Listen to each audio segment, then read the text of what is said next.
focus on hitting your goals in every area of your business. Remember, the universe rewards the bold.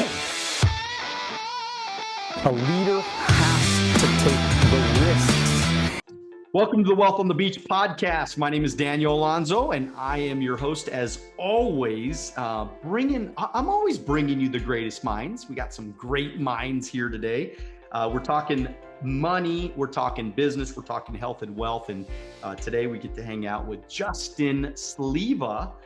He's a land investing expert, and he has his own podcast as well. So it's called Casual Friday REI. And he's on a mission to help people harness the enormous potential offered by land investments.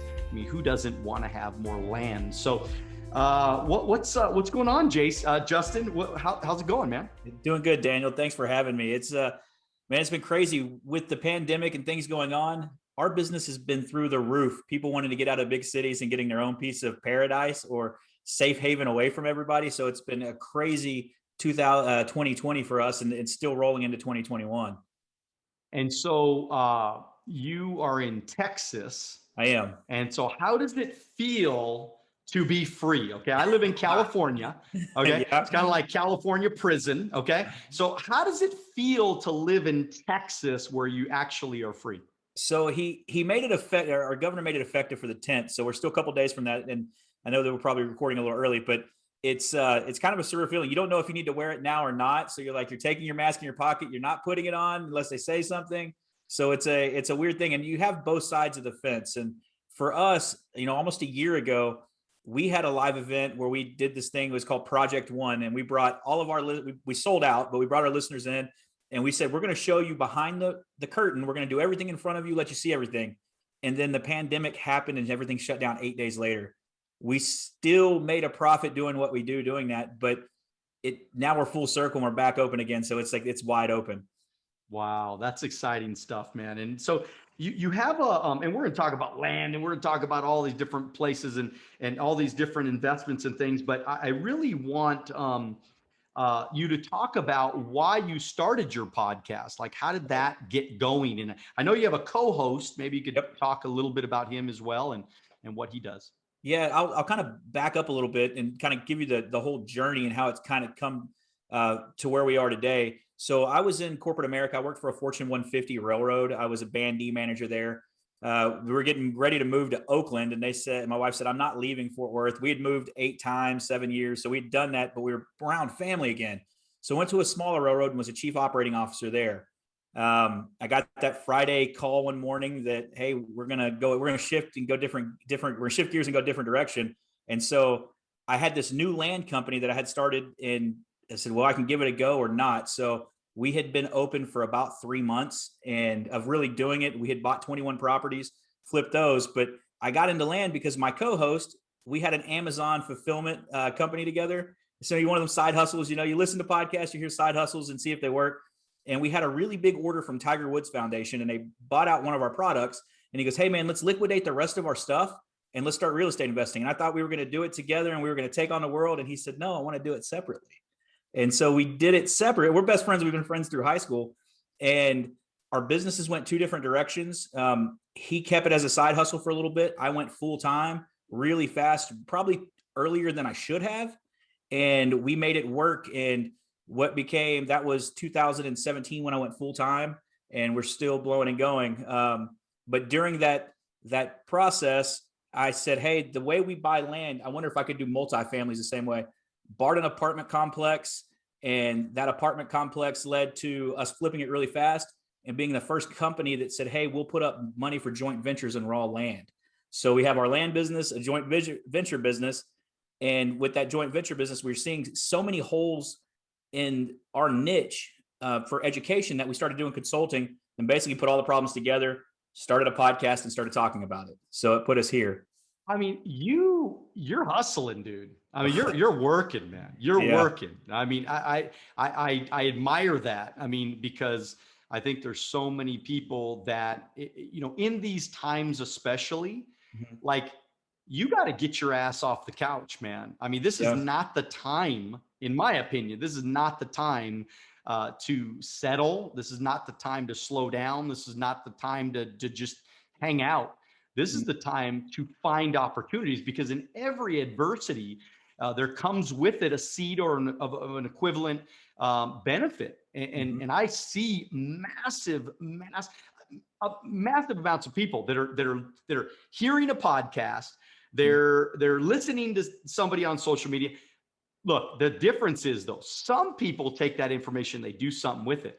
Some people take that information and they do nothing with it. Yep. The ones, and look, you tried. At least you tried. Like, you didn't know that you were going to be successful. You didn't know it was going to work, right? You're like, screw it, man. I'm going to try it. I'm going to give it a shot. Let's see what happens, right? And you made it. And so good for you. And so is the podcast, like, what is the podcast about exactly? Like, what are your main topics that you'd like to talk about? The main topic is our niche is land investing, and little nuggets of our journey. It started out, we're 320 something episodes now, a couple years in, and it started off mainly our journey, issues we were seeing, and now it's kind of evolved into a little more motivational, plus things that we see come up, things we hear in the space that we're clarifying for people, because you have so many gurus in the world that you get conflicting information because they know how to do something one way and that's the only way. And we say, hey, at least research it, just be a little bit more willing to get involved and dig deeper than just saying, well, so-and-so told me this. Don't ask for that permission. Just go figure it out and do it. And so 300 episodes, man. I mean, that's pretty exciting. I think we're at maybe like 120 or something like that. Oh, I mean, wow. that's a long journey, man. Good for you. And so do you think that having a podcast has helped you get business? It's helped in a different type of business, because if you look at the way my businesses are, we have the media company, which is a podcast, and it has a book, and it has a course and consulting. We have our private funding company where we fund deals for people. So those two kind of synergize together. And then my third leg, my real estate business, kind of hurts because we talk about how we buy and what we do. So it's pretty much an open book to what my business plan is. And now, like you said, a lot of people hear it, but they don't take action. So you don't have a big concern with that, but I'm always having to constantly innovate my business to continue to be ahead of the curve of the people that are listening to what we're doing, where we're doing it, and how we're doing it. So because you're telling them, hey, man, we're buying land right over here and we're doing this. And they're like, people that actually take action, they're going to be like, all right, I'm going to go. And you might even create competition for yourself in a way, right? You do. Like we had, and I tell people all the time that we used to buy a bunch of land in Southeast Oklahoma, and we were picking it up for great prices and turn around and selling it. Well, people start following your social media, seeing where you're advertising, what your properties are coming up. And then they're like, well, I'll just send some there too. I'll take over the scraps, versus just going after and finding that niche market. So we've been, our companies have been really blessed because we have constantly looked for a problem and figured out how to fix it for somebody or find that solution. And anytime you can find opportunities to help, the money tends to follow that opportunity. So it's been good for us. So when you talk about like the opportunities or the challenges that you're looking for, like what are you looking for when you see a piece of land? What are some of the things that you're looking for? So a perfect example is deaths on deeds, meaning grandma and grandpa had a property, they died, and they left it to the kids. The kids didn't really have the will maybe probated properly, or it was given as undivided interest and the kids don't know what to do with it. Or they've never been there, they have no emotion to it, and they're looking for cash and somebody that can handle everything for them. So what we found is when you can help clean up estates and deaths on deeds, I mean, you basically write your own check, because so many people pass over those deals in our niche because that's so hard, we don't know how to do it. When it takes having the right attorney in that place that knows how to do it, and you just call him and you pay him, and now you turn a deal that would have been overlooked normally, and you make $100,000 on it because you paid a guy $2,500 to handle the suit for you. So it's just learning those pieces. And that's just, I mean, just people are just not going to take the time to do that. I mean, that's just not going to happen. And so like, how many deals or how many pieces of land do you look at to find one? Yeah, that's a great question. And I'll kind of give you numbers from just fourth quarter into this quarter. I've sent out just under 10,000 blind offers in that time period, and that have bought 12 properties. So now I get a 2 to 4% response rate. Good, yes or no matter what, they call me back or look at it. But we typically close 1 for 1,000. is about what my goal is, unless I'm shopping bigger pieces of property, and then it's about one for 5,000. So how do you send out that many offers? Like, how does that happen, man? Yeah, that's the fun part about it. Is so we have a course, it's called the Blueprint. We talk about how to scale this up, and we've put the industry best in those type fields. So we have a company in Florida, Rocket Print and Mail, and I'm just giving the information. I'm not trying to hide it from your charges. Just hey, go call them, talk to Deb. She'll get you hooked up. But they take our file, we pull from a data provider. We help build a software called Priced that helps price it, scrubs the data. Take that file, you send it to Deb, and she mails it out, and she has it out to them in 7 days. And it's all, just paying the professionals that know how to do it, the money they need, and having the best team you have put together. And you do it from your kitchen table and have a good time with it. I mean, I guess what goes through my mind, because I built a financial services company, and Okay. of course we recruit and we train, and we're always trying to attract new talent. And then when you get them licensed, and of course their job is to prospect, right? So, Yep. it's like you are the ultimate prospector. 100%. I mean, that's all you do is you just prospect. All you do is look for deals. All you do, and so I just hope my agent, we have an organization about 1,500 licensed agents, and I just hope they're listening right now, because I've never asked anybody to go make 10,000 blind offers, right? I mean, so it's like, it's hard enough to get these guys to set up, 3 appointments a week, you know what I mean? In some cases. And so you're doing 10,000 in the last quarter. Mm-hmm. So it's like, do they just not understand the numbers are the numbers are the numbers? I think people are scared to put that much out there, because when you last year, right before the pandemic hit, I talked about, we had that Project One. I sent out 55,000 pieces of mail in January 29th. I sent it out. We had the live event because I wanted to have responses back to walk in the live event February 29th. Everything shuts down and screeches to a halt March 8th. So when you send out 55,000 blind offers, and your average price is about $20,000 to $30,000 a deal, think about just how much money that is. And so people get scared by that amount. Well, if you know you're only going to get 1% or 0.1% or 0.01%, the number becomes manageable. But if you know you have really good deals, you can find money. And that's where everybody gets scared. Well, I can't send out $70 million in blind offers. Why not? If you only get 1 million of it, and you're buying at 30 cents on a dollar, you do it all day. So I think it's the size that scares them. Yeah. I mean, I would imagine, especially in that business. I mean, but there's so many other people that are listening right now, people in sales, people, I don't know, people that want to start a hair salon, or people that are in the car business or car sales or something. They just don't prospect enough. They just don't talk to enough people, and they don't even have to buy $70 million worth of offers, and they don't. So to me, it's like, it's like abundance mentality. Like, to me, what the greatest thing that I just learned from you in the first couple of minutes is you are the ultimate abundance mentality guy, because it's not lack in limitation for you. Like, you are going to, some way, somehow send out as many offers as possible, knowing that something good is going to happen from that, right? You just know your numbers, right? How important is it for people to know their numbers?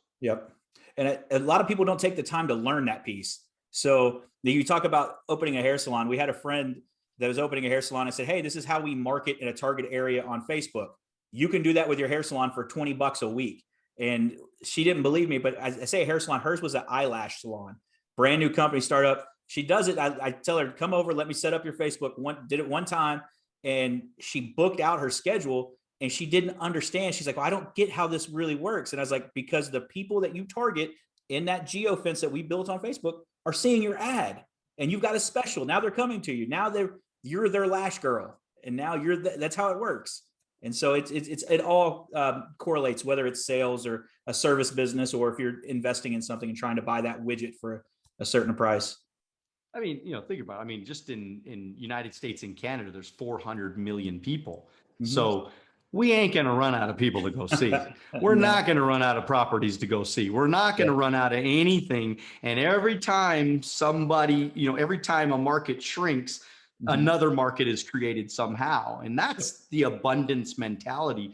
that I'm talking about. And so, man, you know what? You're an interesting guy. I'm excited about talking with you. This is great to meet you, man. And by the way, if you're listening right now, I am talking with the incredible Justin Sliva.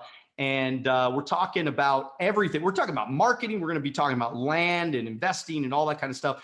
But if you are liking this podcast a little bit, or if you're liking this YouTube video right now, make sure you subscribe. Make sure you smash the heck out of that subscribe button and like button, and you know what, share it with a couple of people, and we would really appreciate that. Hey, tell us a little bit about how you grew up as a small child. What kind of kid were you, man? I always love asking that question. That's a tough one. I grew up, I think a lot of people say, oh, it was humble beginnings. I mean, we didn't know any better, but I was I'm in a blended family. I have two stepbrothers and a half sister. I didn't know my biological father till I was 36. So my therapist may tell you that's what keeps me driving to please people and looking for that thing. But yeah, it's so I was kind of weird, all American kid, played sports, baseball, wrestled, raced BMX bikes.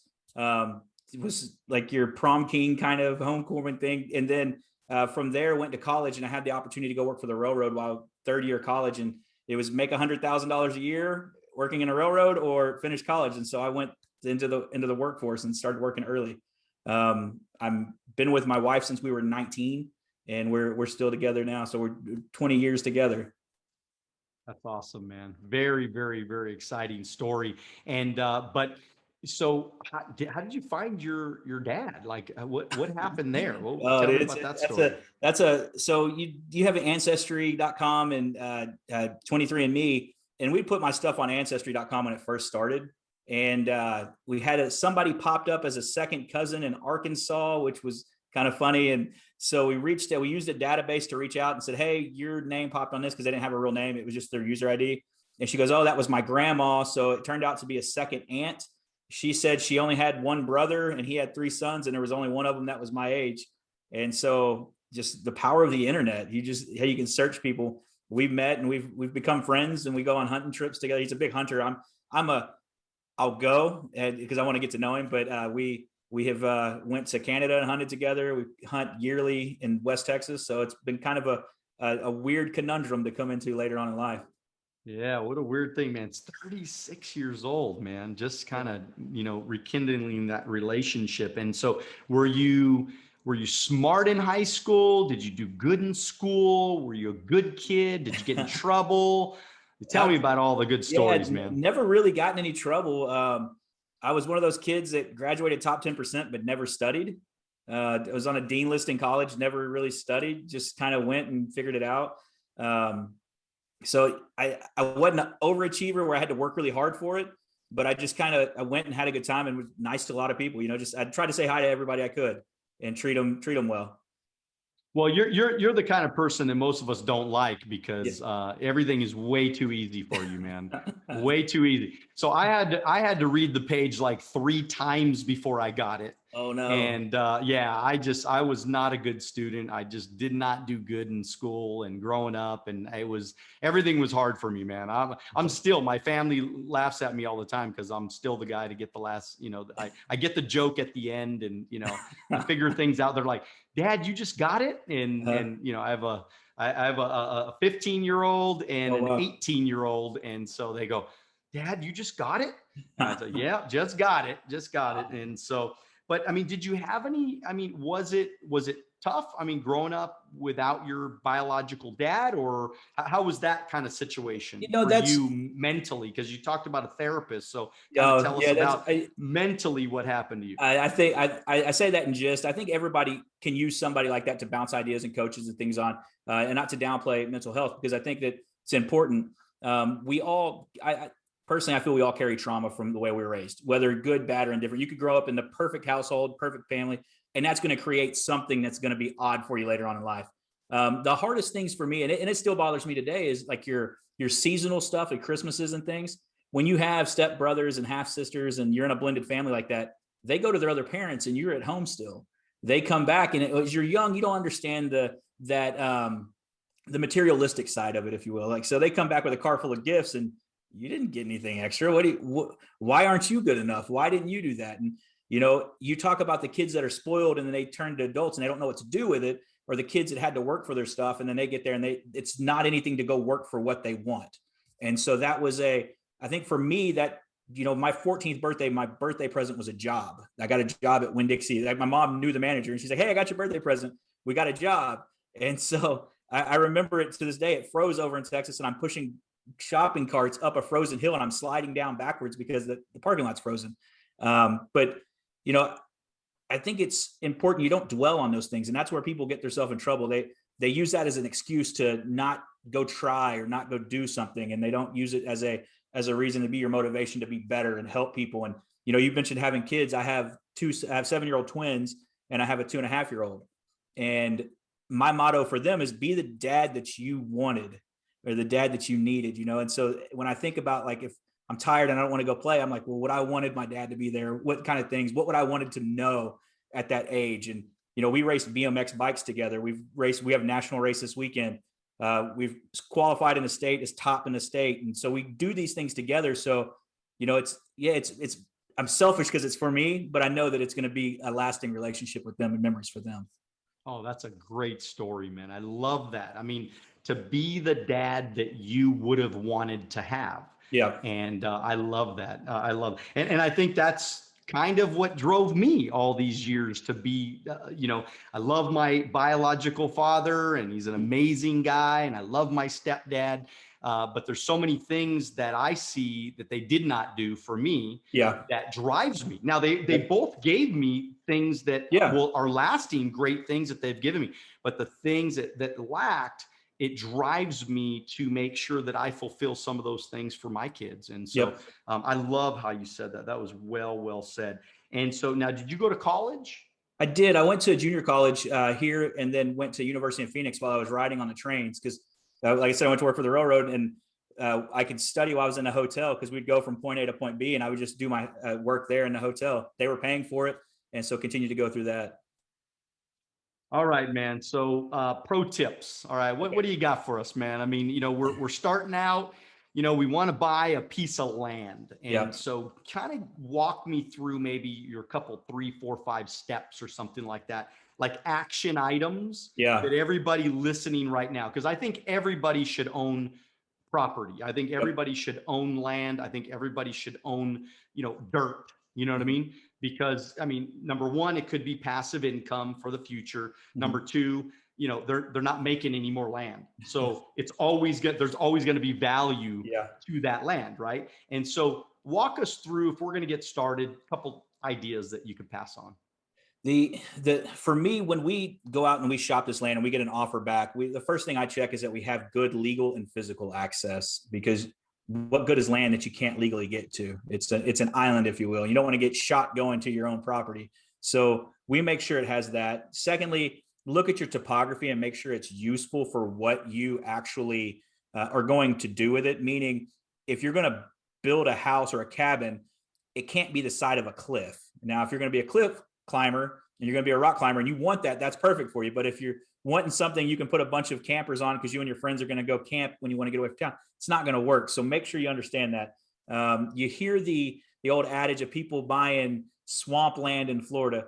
Make sure it's not wetlands. Make sure it's not a flood zone. Understand that complexity, which a quick Google search, you can check a wetland checker and put the Latin longitude in, and it tells you if it's a wetland or not. So it's a free resource that's out there. And then make sure you have some value in it, that you're buying it for less than what the market says it is. We typically try to buy between 30 and 35 cents on the dollar. Now, that doesn't mean if I buy a piece of property that's worth 150 and I get it for 75,000 bucks, doesn't mean I'm not going to do that deal, because I make 75 grand all day, just to have fun with it. So it's, but if you're going on, and that's as an investor, those tips, if you are, looking for yourself, make sure it's actually in a place you want to be. Go look around and drive to it. Don't not look at it before you buy it. And so, as far as when you talk about, the type of money that you can make, so you're saying that there are deals out there that you can, buy it for 30,000 and flip it for 100,000. Is that what you're saying? Yeah. You're going to tell me I'm a liar, and I'm going to tell you I'm not. and because you're financial side. So my typical deal is 120% ROI, money in, money out in 100 days. So our average deal is bought for about $15,000 to $17,000 and sold for $35,000 to $40,000, and we're turning that every 100 days. You have closing side on it. With the pandemic, we're seeing stuff sit on the property less than a week. And then it's taking time through the closing agencies, because they're swamped as well. They were shut down from COVID. They have people that are off because of COVID. So they're running shorthanded, and they've got this big surge they're trying to process through.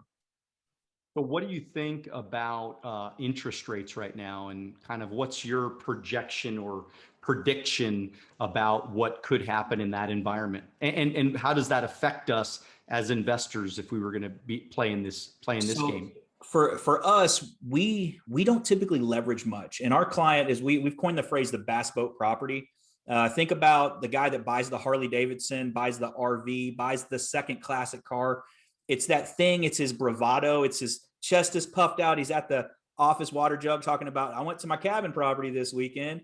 That's what that is. It's something that's about $50,000 to $60,000 in value.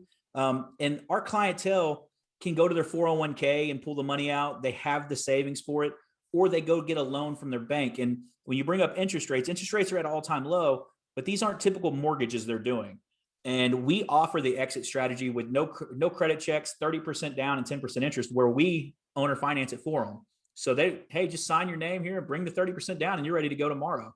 We don't have to go through all that.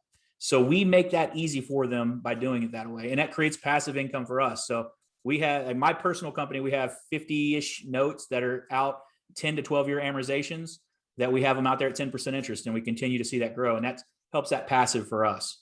Oh, that's wonderful. That's a fantastic thing. I mean, and I think everybody needs to really investigate this type of investing, because it's not talked about that much. I mean, obviously, in my world, it's stocks and bonds and, that type of stuff. And so this is definitely, or even just, multifamily unit or, individual homes and things like that. And so do you have a thought about, how the environment, the interest rate environment could affect property values and things like that? I don't know that it's going to affect us much in the raw land niche, like in the asset class we deal in. But what you will see it do is when you see people buy their single family homes, a lot of times they cash out of that and they put that money elsewhere. We're in Dallas, Fort Worth, one of the hottest real estate markets in the country. And we're seeing houses under 250 just flying off the shelf, which people forget that we have a high property tax. And so they don't correlate that into their payment, and they get surprised when they come build a big house here. They move from California, come here and spend $500,000 on a house and think, oh man, we got it made. Then they get their $15,000 tax bill every year, and they don't account for that. They don't realize it. So the interest rate allows people to buy more house in our market, but the taxes go up with that more house too, because it's based off property value. And so it's really not. Yeah, exactly. You got to be careful when you're buying land in Texas or Dallas, especially, right? So what I want kind of as we kind of close it up, this is very, very interesting stuff. Thank you so much for all your thoughts and knowledge.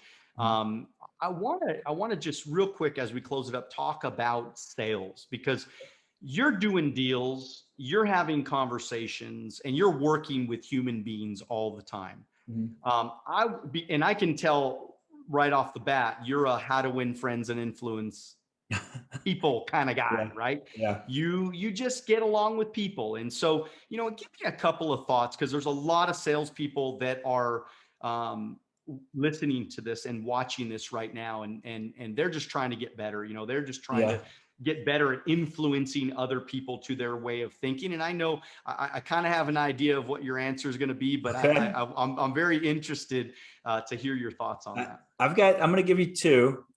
First and foremost on that is I'm a person, when I get passionate about something, I kind of overshare. We're talking real estate and we talked about biological fathers and things like that. Sometimes that's a good thing, but you have to know when to stop. And in a sales process, a person's going to sell themselves when you give them enough information that they can make that dream in their head. So if we can get up to that point and then pull back and not keep adding into it, that's an important piece. And then secondly, you definitely want to, for me, I speak fast. And so I have to slow down and make sure that I'm being clear in my thoughts and making sure that they can understand that. Well, that's good stuff. And I do, believe what you were saying. I just want to add to the know when to stop. Some people just keep talking and talking and talking, and they don't close. Yeah. Close the effing sale already, Yeah. right? I mean, the people are like, I don't know how. I remember one time I had this guy, one of my agents. He's no longer with me anymore, but he was one of my agents, and he got back from the appointment. I said, wow, you were there for a long time. He was there for like 8 hours. He's like, yeah, I was there for 8 hours. I said, did you close the sale? And he says, no, I'm going to be going back next week and we're going to talk a little bit more. No. It was like, I mean, I tell this story all the time because it was like just that one time where I was like ready to strangle the guy because I'm thinking, are you kidding me? And so, yes, you got to know when it's like they're telling, sometimes it's faster than you think.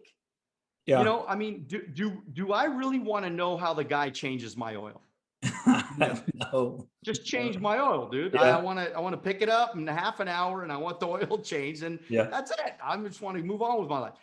I don't need to know everything about everything. Just tell me and then give me, and then ask me for the business. And usually that's going to help. And I think I talk too loud and fast sometimes. And so I think that's cool that we all got to recognize to be as clear. So I'm actually getting better now. Yeah, you're doing well. I'm actually pausing sometimes. Like even when I do trainings multiple times a week, and I'm kind of slowing down. I'm kind of just getting a little. So anyways, be clear. So good stuff, man. I'm going to end up with some stupid questions, but tacos or pizza? What do you like, man? What's your choice? I'm a pizza person. All right. I like pizza too. Ice cream or cake? Ice cream. I love ice cream too, man. Cats or dogs? Dogs all the way. Dogs all the way. What's your favorite band or song or whatever? I mean, oh man, genre. What's your favorite? It's probably country music, I bet. So you would think, but I go between country and electronic dance music. I've gone to Belgium and been to like the pinnacle of music festivals, and so it's a little different from what you would think from being a Texas guy. But it's unreal to see some of the stuff you have there. And we saw Armin van Buuren at Sunset, and it changed my life. I came back a different person. Oh, I love it, man. That's great. So I would imagine that's one of your favorite places that you've traveled. One of them, yeah. I'm a Caribbean person, though. I love the Caribbean. So we've been to the Caribbean probably 25 times, and we love it down there. Yeah. We just got back from Antigua a couple of months ago, so had a great time there. So it was great. It was great. And look, and the last thing, man, is what are you mostly proud of in your life now? Again, aside from your family, because obviously we love our family, and that's important to us. But is there anything else that you're just really proud of? And it could be an achievement or just something about yourself. Yeah, I've never really took a lot of time to think about it, but I think for me, there's a sense of pride of knowing where you come from and where you are. And as long as you continually try to make that better, whether it's just around the better people or the better environment, it could be a neighborhood, it could be, you move into it. I don't want it to make it a materialistic thing, but there's a different feeling in life when you can provide something for your family or for yourself that you couldn't have only dreamed about as a child. And so I think for me, I'm at a place in my life now that I'm happy when I pull up to my house. It's not the biggest house in the world, but I'm proud of it because it's in what I would consider when I was a kid, the rich neighborhood, or my kids don't have to buy a secondhand baseball glove or a secondhand this. We can get that for them. So I think it's putting yourself in a place where you have that ability to provide for yourself in a way that's better than when you were as a child. Well, I just want to let you know, man, I'm proud of you because I get it, man. And I think that's awesome what you've done.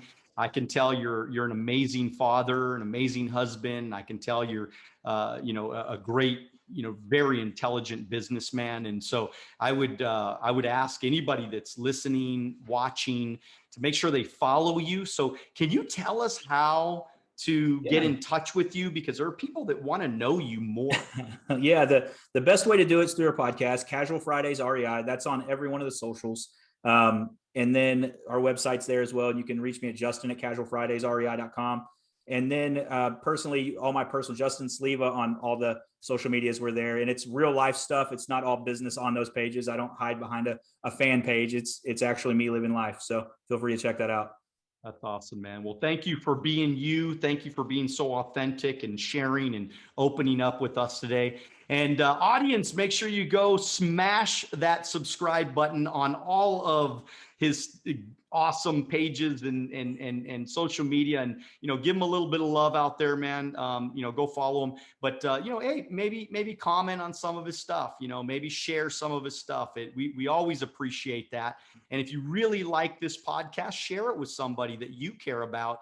And of course, give us some love, review it, tell us how much you love it, because I loved it. And we look forward to helping all of you get all of the dreams that you've ever dreamt of, because we know it's possible for you. I know sometimes it's hard. Sometimes it doesn't feel like you can. And it, winning and success is not an easy thing. It's an uphill battle sometimes, man. It's a squiggly line, man. It's like not, you start and you get to the top. I mean, it takes time. Anybody will tell you there is no, get rich quick scheme or anything like that. It's all bullshit, and you all know it. And, but I just really want you all to know that you got to keep dreaming bigger and get after it. And most importantly, do it now. So God bless you. We will see you at the top.